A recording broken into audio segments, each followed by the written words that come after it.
Bonjour à tous et à toutes. Aujourd'hui, je vais lire Monsieur Malpoli de Monsieur Madame.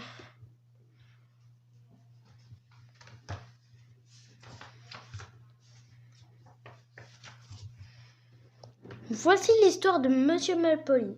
Monsieur Malpoli était très impoli. Il était même extrêmement impoli. Il était malpoli avec tout le monde. Alors bien sûr, à Grandeville, la ville où il habitait, il n'avait pas d'amis. Pas un seul. Pauvre Monsieur Malpoli, disaient les gens. Il est bien à plaindre.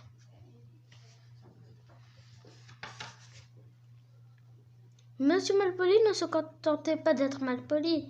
Il était riche, très riche, l'un des plus riches du monde. Et peut-être même le plus riche. Il avait la plus grande, la plus longue limousine de Grandeville.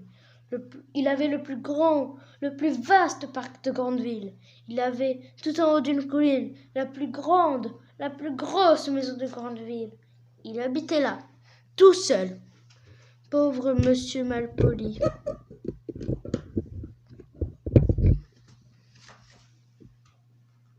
Ce jour-là, Monsieur Malpoli se promenait dans son grand parc quand, soudain, il entendit une petite voix.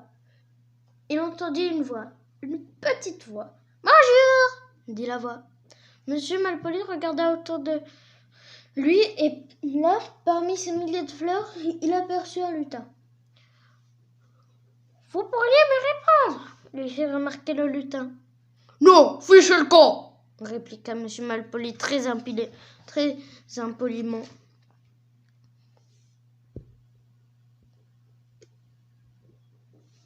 Oh, mais je sais qui vous êtes !» dit le lutin. « Vous êtes ce fameux Monsieur Malpoli, celui qui est impoli avec tout le monde !»« Qu'est-ce que ça peut faire ?» bougonna Monsieur Malpoli en haussant les épaules. « Je connais quelqu'un qui désire vous rencontrer !» ajouta le lutin. Et il fit 3 petits bonds à la manière des lutins. « Venez par ici !» dit-il en montrant un petit trou dans un arbre. « Vous êtes idiot, complètement idiot !» s'écria Monsieur Malpoli. « Pas du tout !» répliqua le lutin. « Si, et même vous êtes un imbécile. Je ne pourrai jamais entrer dans ce trou. » Le lutin sourit, puis prononça une formule magique de lutin qui ressemblait à Tirli-lu-tig-lu-lu.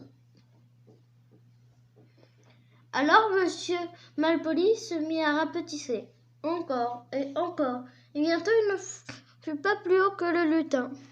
« Rendez-moi ma taille normale !» hurla Monsieur Malpoli, fou de rage. « Certainement pas !» répliqua le lutin avec un sourire. Sur ces mots, le lutin se glissa à l'intérieur de l'arbre. Monsieur Malpoli, ne sachant que faire, le suivit. Dans le tronc, il y avait un escalier qui ne finissait pas de descendre. Sais-tu où il menait ? Au royaume des lutins.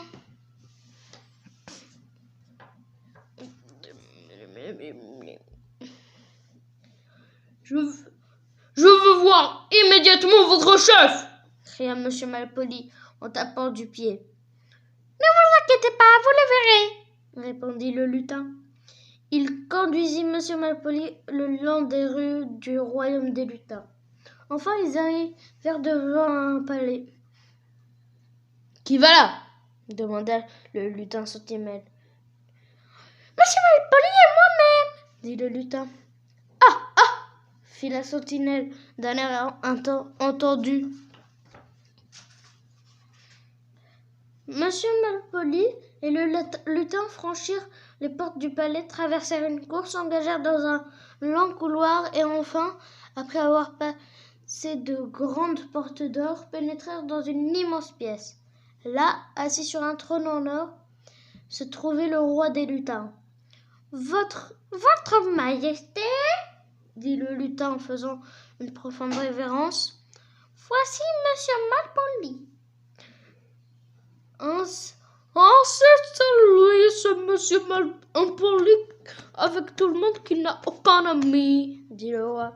« N'importe quoi ! s'exclama Monsieur Malpoli.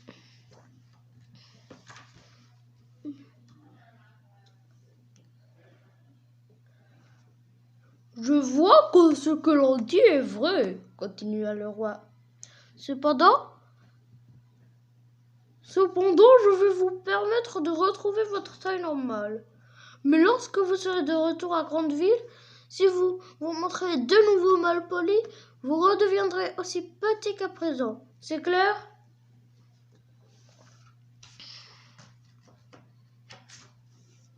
Le lutin et Monsieur Malpoli retraversèrent le royaume des lutins, remontèrent le même escalier et sortirent de l'arbre par le même petit trou. Monsieur Malpoli se retrouva dans son grand parc. Le lutin murmura quelque chose qui ressemblait à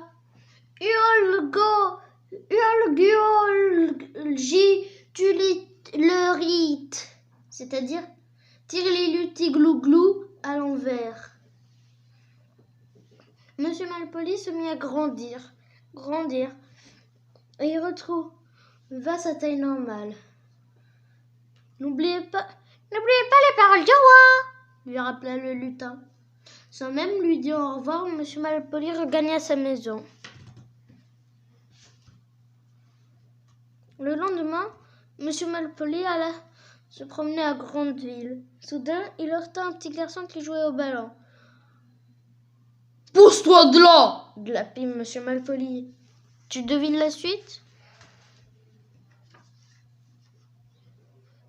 Oui, c'est cela. Monsieur Malpoli rapetissa encore et encore, jusqu'à ne pas être plus haut que le ballon du petit garçon. « Oh non !» gémit-il, et il réfléchit. « S'il te plaît, tu peux me laisser passer ?» Aussitôt, Monsieur Malpoli retrouva sa taille normale. Le petit garçon s'écarta et Monsieur Malpoli continua son chemin. Monsieur Malpoli croisa une vieille dame chargée d'un lourd panier à provisions. « S'il vous plaît, vous pourriez m'indiquer l'heure ?» demanda-t-elle. « Non !» répondit Monsieur Malpoli. « Tu devines la suite, n'est-ce pas ?» Oui, c'est cela. Monsieur Malpoli rapetissa encore et encore. Il devint si petit qu'il aurait pu tenir dans le panier de la vieille dame. « Oh non !» gémit-il, et il réfléchit. « Pardon, » fit-il. « Je voulais dire, il est 11h25. » Aussitôt, Monsieur Malpoli retrouva sa taille normale. La vieille dame le remercia du renseignement et il continua son chemin.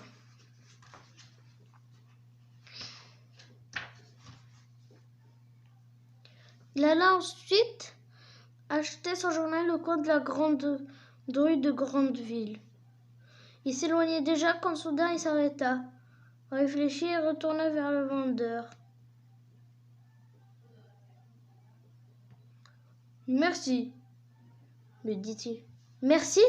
C'était la première fois que Monsieur Malpoli prononçait ce mot. Le vendeur lui sourit.